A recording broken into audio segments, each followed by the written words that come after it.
Bâchés sur la 55, tagués ou encore incendiés ici au Pen Mirabeau, les radars routiers sont malmenés. Ces malveillances ne sont pas nouvelles mais s'accentuent depuis quelques semaines avec la contestation des Gilets jaunes. Un phénomène national qui divise les automobilistes. Le radar, c'est très important pour nous, pour qu'on puisse être contrôlé et de faire attention, de ne pas faire des accidents, quoi. Disons, je roule normalement, mais enfin, pour moi, c'est pas normal qu'il y ait des radars, donc c'est normal qu'ils soient abîmés. C'est de l'argent pour l'État encore, pas autre chose. Je pense que ça correspond à la crise actuelle et au mécontentement des gens. Qu'on casse les radars, c'est le bien public, mais ça traduit une colère et une exaspération. Donc il faut prendre plutôt le motif de la colère que la conséquence de la colère. Voilà.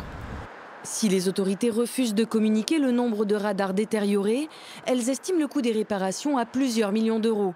Pour une vitre cassée, comptez en moyenne 500 € de maintenance et jusqu'à 80 000 € pour remplacer totalement la cabine. Mais au-delà du préjudice financier pour les associations, c'est la sécurité routière qui est mise à mal. Car en France, un tiers des accidents mortels sur les routes est dû à une vitesse excessive. Quand les radars ont commencé à être mis en place sous la présidence de M. Chirac, il y avait plus de 8000 tués par an sur les routes de France. On est passé en un an à 4000 tués. Je comprends que la colère provoque des débordements, mais s'en prendre aux radars qui ont sauvé des vies, ça pour nous c'est inadmissible. Une colère qui peut coûter cher.